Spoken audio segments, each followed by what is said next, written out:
Je sais pas vous, mais dans les revues lecture, j'entends souvent le terme plot twist comme si c'était un indispensable, une case à cocher pour qu'un livre soit bon. Et pourtant, il y a des œuvres qui, sans vous retourner le cerveau, posent de très bonnes questions. Ça sort aujourd'hui, c'est dispo en librairie, je te parle de L'effet Kuleshov de Fanny Gusciglio, un service de presse que j'ai reçu des éditions du Gros Caillou. Dans ce récit, on va suivre Louise, une monteuse dans le milieu du cinéma, qui traverse une période de creux après un événement qui est lié à un précédent projet. Quand une opportunité va se présenter à elle pour revenir sur un film, elle va sauter sur l'occasion pour remettre le pied à l'étrier. Mais en arrivant sur le projet, elle va découvrir pas mal de choses étranges, dont une. Tout le film a déjà été monté par un monteur, sauf une seule scène, la plus importante, une scène qui a été bâclée, laissée de côté et dont le monteur a disparu sans laisser d'explication. Louise va donc reprendre ce passage, analyser les rushs, les images, les regards, et très vite quelque chose va la déranger. Des détails qui ne collent pas, des émotions difficiles à saisir, comme si ce qu'elle voyait lui échappait. Et c'est là que le livre devient intéressant, le titre fait référence à l'effet Kuleshov, c'est un principe de montage qui montre que ce n'est pas une image seule qui crée du sens, mais plutôt ce qu'on projette dessus. Et clairement tout le récit joue avec ça, on va regarder les images avec Louise, on va essayer de comprendre avec elle,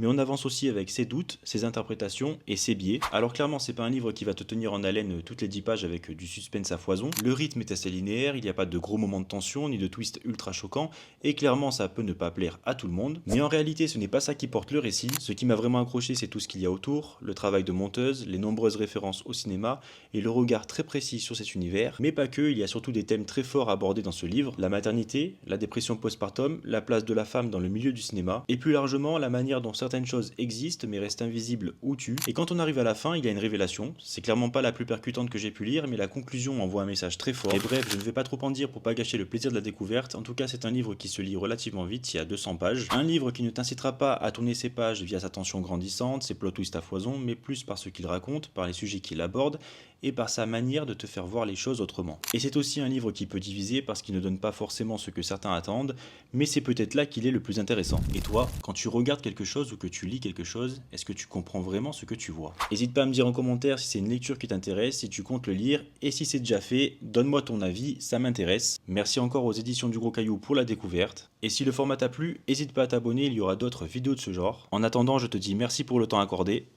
A plus.